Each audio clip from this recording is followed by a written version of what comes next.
Welcome back everyone to a new episode with MTG Josh. Today we will be looking at Klothys, God of Destiny. And it's a 4/5 indestructible enchantment, and as long as your devotion to red and green is less than 7, Klothys isn't a creature, so it's the basic Theros template for a guard creature.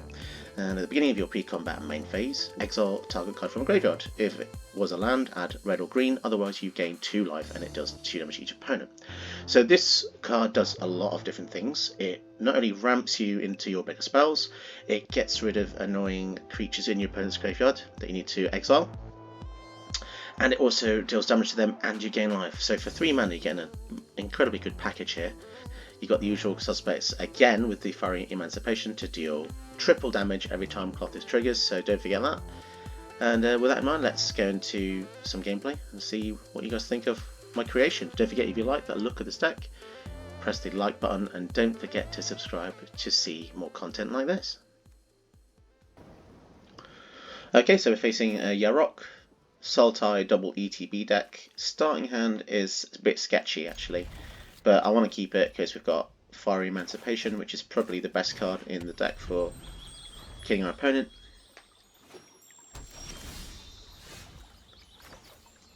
And yeah, let's get the Signet out there as soon as possible. The sooner we get out Emancipation, the better. So they've got 2 mana open, could be anything, I guess. Let's try cast a Klothys here. Okay, so that was scary. I thought that had a counter spell. If the Castle Klothys becomes an issue, we can get rid of it with the Cleansing Wildfire, so that will be useful to destroy that land. But so they've got Fabled Passage, which is okay. So they're pretty okay. This guy's pretty savvy. If he had cracked this, then I could have used it with Klothys. So it's pretty good of them to not do that. I guess we could go Field of Ruin as well. And then we could even try to just crush their mana base. We could destroy one of their lands and then do another, but I think for now, let's use the... yeah, let's go for the Eye of Vecna.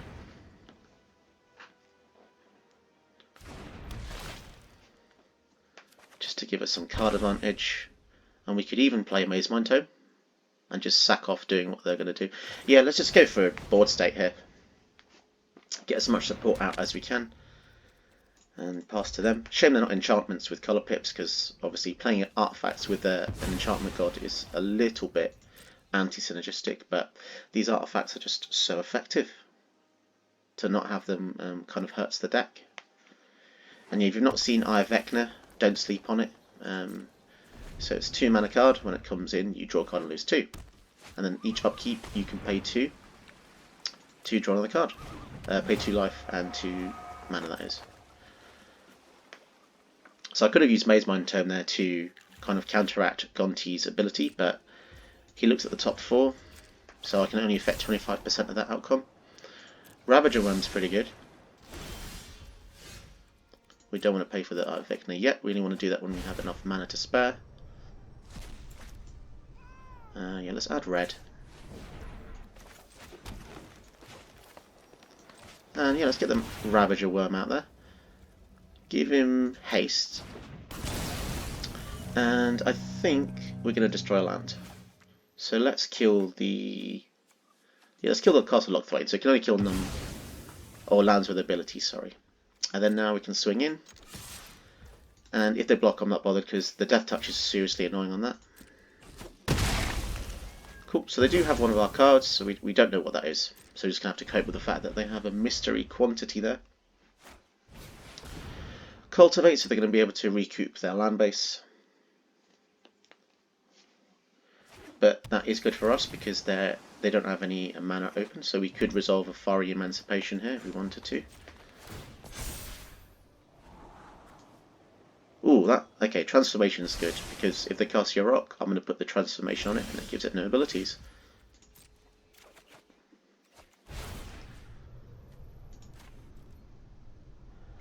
So yeah, Klothys just sits there, slowly giving you advantage. So we don't have the mana for the Emancipation just yet. So I guess we could draw now just to see if we hit something. Okay, so Rada's actually decent because she can play lands from the top. Yeah, and we even have a way to protect her with Ranger's Guile, so we can pass the turn.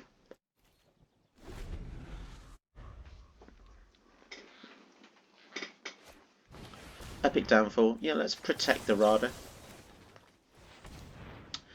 Anything that the opponent wants to kill is worth protecting, because otherwise why would they try to kill the creature unless they find it threatening? So that's the logic there.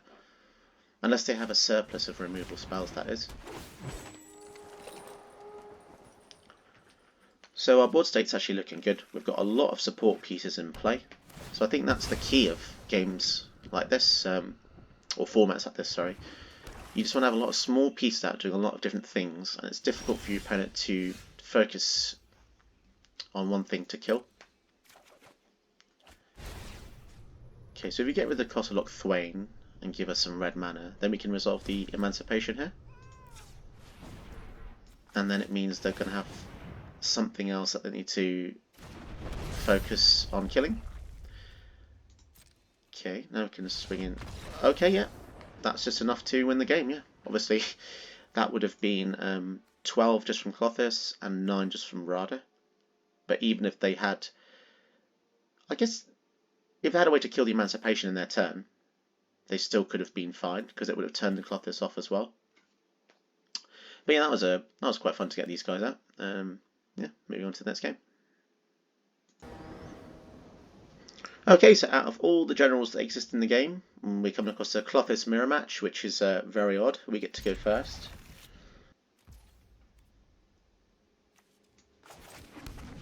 So start off playing the land that has a prerequisite to being untapped. And yeah, we can ramp as well.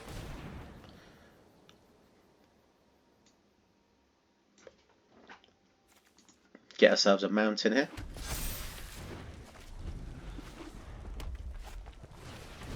So yeah, it's all about ramp, ideally. Play another land, and I guess we can go for the Questing Beast. Applies a lot of pressure, really demands an answer. 4 damage a turn is nothing to scoff at, you can't really ignore it. Okay, fair enough.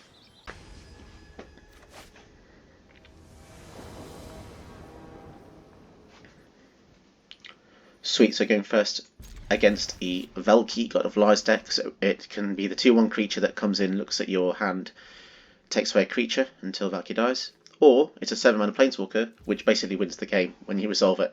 So hopefully we don't get to that point. Start off with the Crag Crown, because we have a lot of double red, so we want to get as much red out as possible. Shadow Spear, okay. So Shadow Spear could mean they have quite a lot of creatures in the deck, but we'll have to find out. Let's get the Lotus Cobra out there. So if the Cobra survives, which it probably won't, I can cast a turn 3/4 drop, which is nice.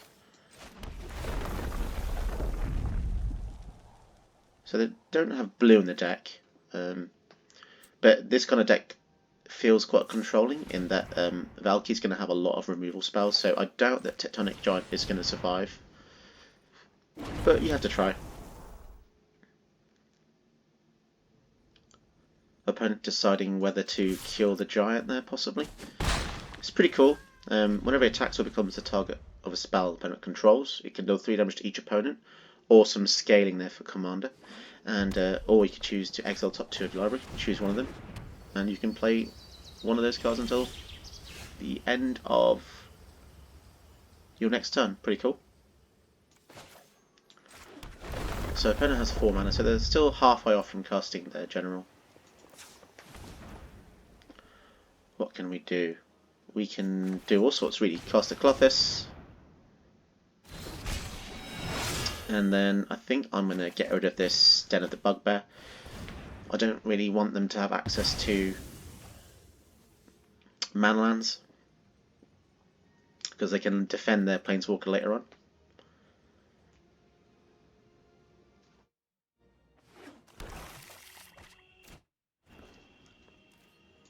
Elder Golgoroth is a great card. Especially if they wipe our board, we can still cast a 5-drop. Nice, double mountain. Cool, so we can play the mountain until the end of our next turn. So yeah, these kind of impulse effects are pretty cool, allowing you a big window to play them. So I guess the opponent doesn't seem to care about our little guys. They're just gonna go for big old. Oh, do I need the mana now? No, so let's go for our spell, because I don't want to exile the land yet, because it ramps us when we don't necessarily need to ramp. Because if I play this land, we have 6 mana anyway with the Cobra. And I think this is a good chance to cast a Chandra, because if you overcommit to a field and then they board wipe, you basically are screwed. And this is a much better attack. And tell you what, let's go for the damage. Let's go full whack here. So they are kind of dead, especially with Phyrexian Arena. Got 3. If they target a tech giant with anything, they die. If they board wipe exile, they still die. And they choose to kill themselves. Yeah, that's fair enough. We did get lucky there with a lot of early aggro and damage spells.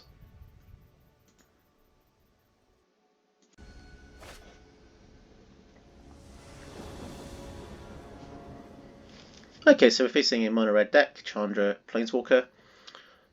So if they get her out early, this could be tricky. But we do have access to life gain, so we can try to mitigate some of their burn. We've got a nice assortment of cards here, got a way to draw, some removal. So they're going to get a turn 3 Chandra, which is always bad to see. What should we do? I guess we'll go for Eye of Vecna, just to draw an additional card.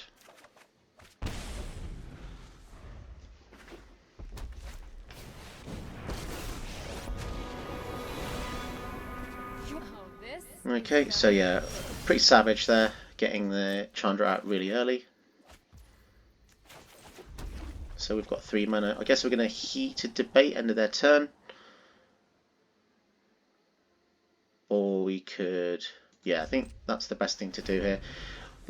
Last thing we want is their Chandra to ultimate, so we're going to have to deal with her as soon as we can.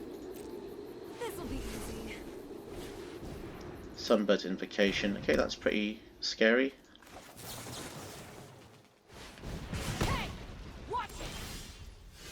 But we do have Artifact Enchantment removal somewhere, so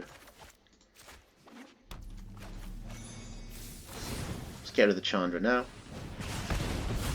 This will be an uphill battle though, because they get free spells essentially when they cast spells, so yeah, I guess we're just going to have to get lucky and hope they don't...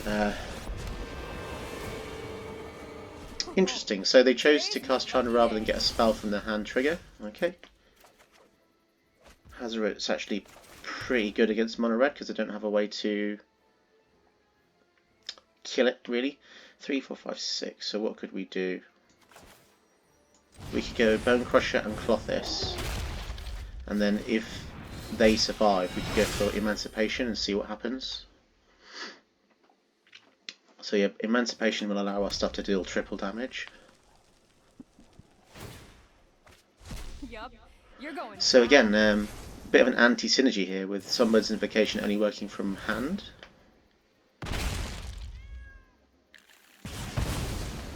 And they keep casting stuff from exile and so on.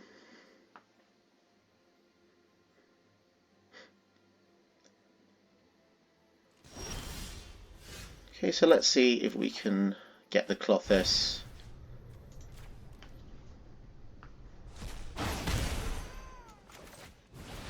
Going here, so 3, 4, 5. So we need 2 more devotion to make her active.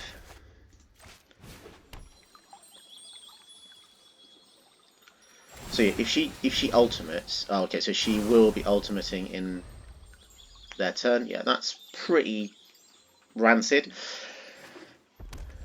because they can proliferate again, ultimate, and then still have Chandra active. So every time they cast a spell, it deals 5 damage. And with Sunbird's Invocation, that's kind of like 10 damage every spell. Oh, that's rough. We're going to have to gain a lot of life here to stay alive. can we do it?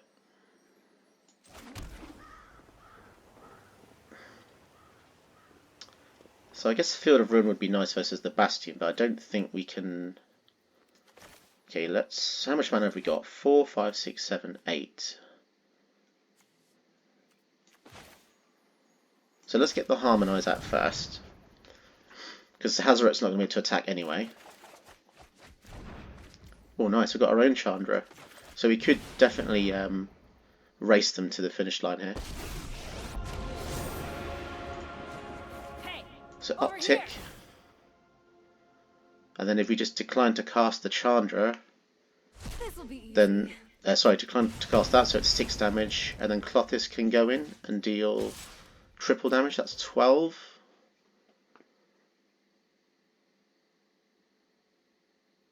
Do they have a way to kill Chandra, perhaps? If they kill Chandra, then they can survive this. Okay. So they do have a way.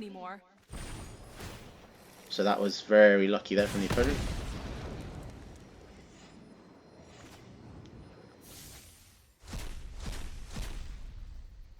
Oh, interesting. And they have exiled Gem Razor and a Hidetsugu second right, which is annoying, which is something we wanted to use. So if they can cast a creature and mutate with Gem Razor, they could stay alive. It's a risky card to steal though, unless they had creature on board, so they've got 8 mana to get a 4 mana creature or less and Gem Razor, I guess. So them getting land, super lucky. Chandra's Regulator, so there's going to deal 5 damage. And they don't have any 1-drops left in the deck that they could have cast, so that would have been another 5. So can they do it? It's a pretty nail-biting game. They got their Chandra off super early, and we kind of have our own Chandra with Fire Emancipation. Oh, so I guess they did it. Wow, that was super unlucky. Yep, that's just the way it goes sometimes. They just managed to cast like so many spells that turn. Yeah, moving on to the next one. Okay, so we're facing a Tulane Tower of Tales, which is, you probably know, but it's a very synergistic deck that allows to draw on cards and play a lot of lands. Our starting hand isn't great, but we do have Llanowar Elves and a forest, so it's a good reason to keep anything.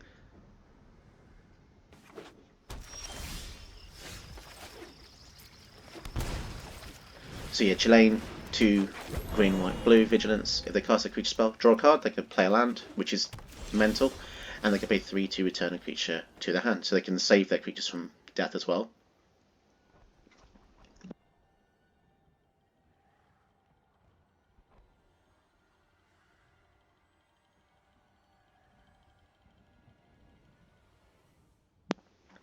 So what to do? Got a lot of options here. I guess we could go for Gilded Goose, and then this means the next turn we can cast a level 5 mana creature,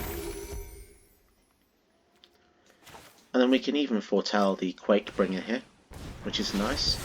So Quakebringer says your opponents can't gain life, which is super relevant, and on your upkeep it deals 2 damage to each opponent. This ability triggers only if it's on the battlefield or if it's in your graveyard and you control a giant, so it's really cool.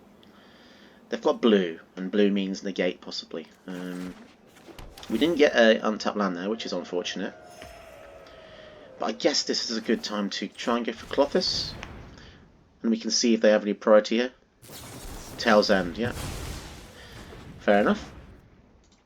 At least I didn't Tail's End of Vivian Reed. That would have been a lot worse. And this does mean that in our next turn we could try again for Vivian Reed or Kogler, perhaps. Nice, so this is a window. We could even escape to the wilds, but I think getting the Vivian out is more important. Yeah, let's get the Vivian out. And it might seem unusual, but I do want to kill the Solemn here, because I don't want them to have any shenanigans, I don't want them to attack with it. Just wanted them to get rid of it and never see it again, because this kind of deck, it probably has flicker synergies, strategies, and yeah. Hopefully Vivian survives and we can uptick. But Vivian's a great planeswalker for this format. Being able to kill artifacts, enchantments, or flyers is so relevant in a format that wins with enchantments. Here comes Jelaine. Unfortunately, we don't have a way to kill it unless we bait it with an attack. So let's just see what we get with Vivian first. Land is good. Land is good. So now we can kill it. So here comes the Kogler to kill the Jelaine. He is not Jelaine anymore.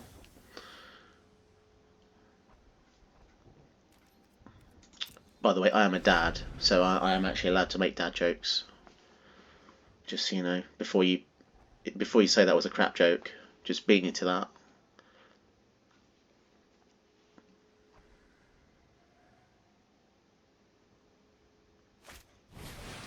Here comes Ugin.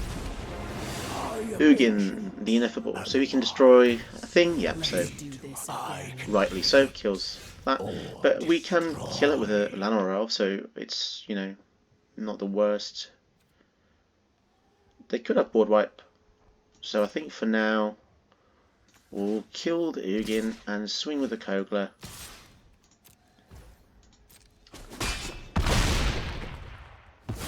And I think this is a good time to escape to the wilds.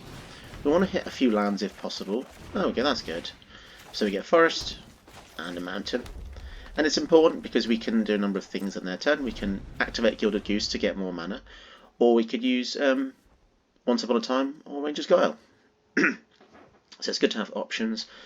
Don't always commit to casting spells at sorcery speed. This is a mistake, because once you tap out, the opponent feels safe. And it sounds really mean, but you don't want the opponent to feel safe, because then they just do everything they want. See, so here comes a board wipe. I don't think...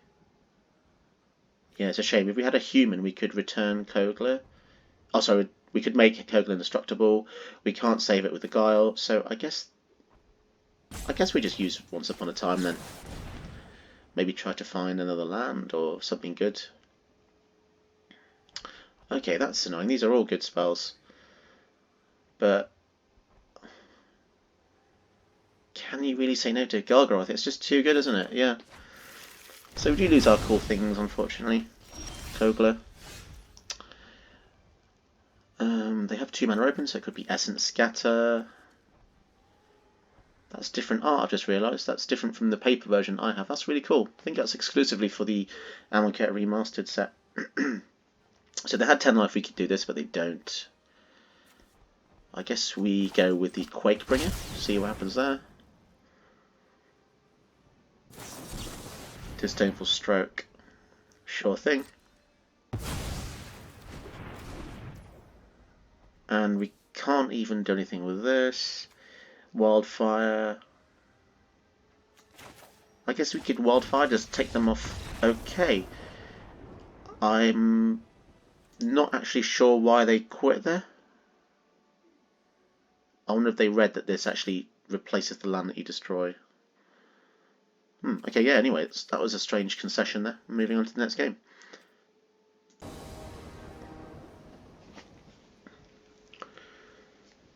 Okay, so we're facing another Muldrotha deck this week. Seems to be a lot of Muldrotha Sultai style decks. And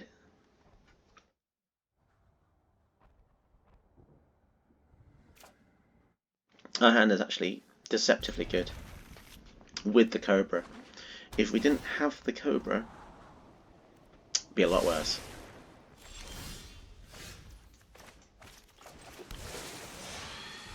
So yeah, one annoying thing about Arena is when you play cards with activated abilities, it always wants you to use it, and it keeps hanging. Like here, it gives me a chance to activate it, but if I actually did turn this online now, Lair of the Hydra would just die. So it's just one of those annoying triggers you just have to keep pressing resolve to.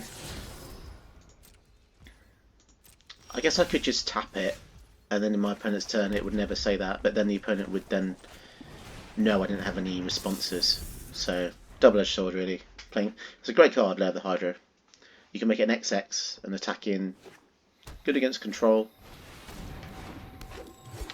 Whenever land enters, create a food or treasure. So it's like Lotus Cobra, but for food or treasure. Okay, fair enough.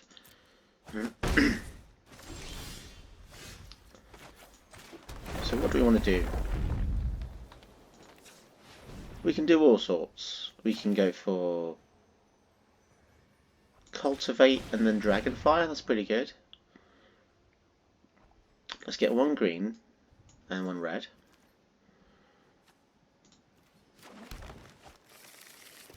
Yeah, that's pretty cool. And then we can exile the Tireless Provisioner, so we can't get that back with Modrotha. And then we can even swing. So that was a pretty cool turn. Lotus Cobra is mental. Like, the fact they reprinted this is pretty awesome. Oh no, Scoot Swarm, that's an issue. Scoot Swarm is an issue. But I think I want to give the opponent a little bit more time to cast spells, because if I execute them now, then I might miss some good stuff later on. So let's go for Gift of Paradise on a forest. So yeah, make sure you target the right thing here, because sometimes you can target the land you just tapped, which is annoying. Yeah, let's go for Klothys. So yeah, with Scoot Swarm, you don't really want to kill them all the board right yet. You kind of want them to get a few more things out. They can't cast Modrotha, so I don't think that's going to be an issue. And they even kill the Scoot Swarm, which is interesting.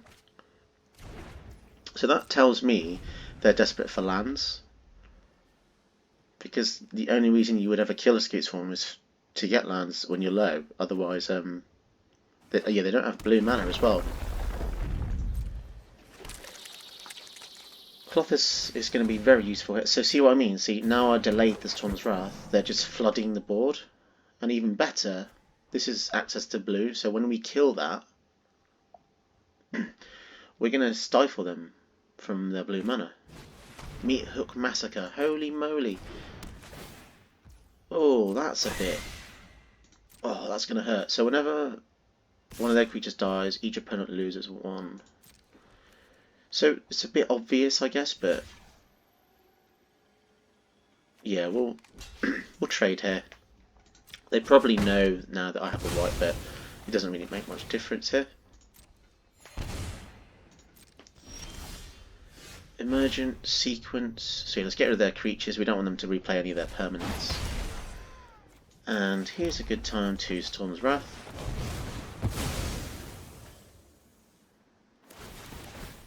So yeah, we will be losing quite a bit of life from the Meat Hook Massacre, but we do gain it. And then we might as well get a land with Emergent Sequence. So yeah, we desperately need some kind of draw spell, or you know, if they're tapped out, we could even try to kill them with the Hydra, as I said earlier. This could be very useful. Scape Shift, oh damn. Okay, so now they're going to get all the flipping blue lands they need. They could even get Field of the Dead, which is a pain in the ass. Luckily they only have 5 lands, so Field of the Dead will not trigger.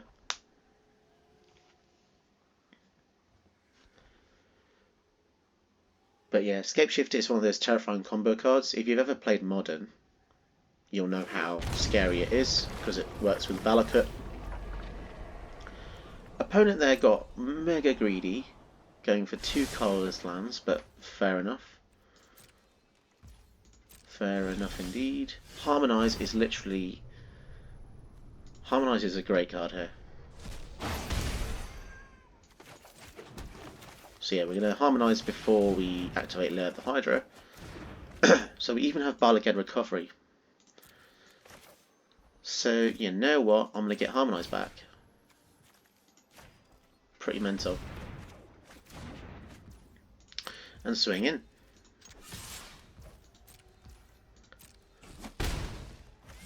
So unfortunately we just drew a lot of lands. Harmonise, 1 removal spell. Tatiova, do they have another land? Please. Okay, they have it on land, so they're going to draw. That's annoying. We do have a way to kill it with heated debate. Faithless looting. Okay, this is getting good. Yeah, let's get rid of the Paradise Druid. Play land. Yeah, we definitely want to kill the Tattoo over here before it gets out of hand. So next turn, they're going to have access to 7 lands potentially. Which means they start getting zombies. Okay, so we're hitting critical mass here, eventually, because we're going to have Escape to the Wilds. Let's swing with the Forest. So yeah, once they start getting zombies... Oh, Field of Ruin. That's not good. Field of Ruin with Muldrotha is pretty scary, because they could do it every single turn. Hydroid Crisis. Goodness, okay. This is definitely going to be a challenge. Ravager Worm, that's an insanely good top deck. We're just hanging in there. So, okay, let's go Ravager Worm. Let's go for the counter. And destroy a land. I think we want to... Oh, they can still use... Yeah, let's fight the Hydroid Crisis. Because even if I kill the land there, they could just play the Muldrotha and then recast. Replay the land from the graveyard. So yeah, let's go Escape to the Wilds. We just need to hit more good stuff. It's pretty good. Yep. We just have to hang in a bit longer. Soul Tie decks are very scary. They can recover a lot. They can get through so much pain and still stand strong, especially with your Meat Massacre.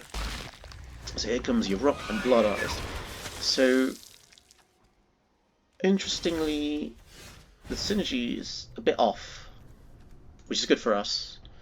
So Yarok Doggle's triggers. Blood Artist is a death trigger, so they need... Okay, what should we do? So we've got Klothys Transformation, Quakebringer. So yeah, let's go for the Gargaroth. If they board wipe, then fair enough. But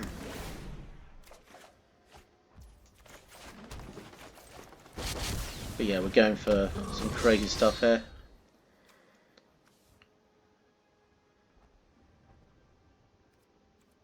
Okay, let's Cathartic Reunion.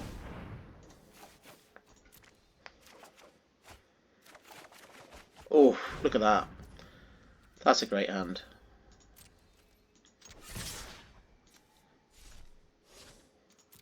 Kogla and a Questing Beast. I mean, if they don't die from us the next turn, then... So essentially, they need a board wipe. If they don't board wipe in their turn... Okay, so that's very suspicious. Yeah, because the thing about Blood Artist is it's going to have a lot of trigger... Oh, actually, yeah, Quakebringer. Quakebringer doesn't let them gain life. So they have to kill that first. So they can drain us for a lot.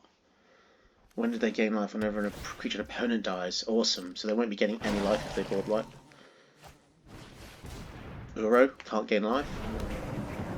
Yeah, never underestimate the power of not being able to gain life. Basically screwing them over. Yeah. Because let's quickly just go over some of the maths there. So they would have gained 3 when that came in. And then when it died, they would have gained another one. And then when it died, the Blood Artist was triggered again. I stopped them having life gain with the Yarok. So yeah, this Quakebringer, I think this basically won us the game. If you guys enjoyed watching these videos today, don't forget to check out my other videos on my channel. And most of all, don't forget to hit the like button and subscribe for more content like this.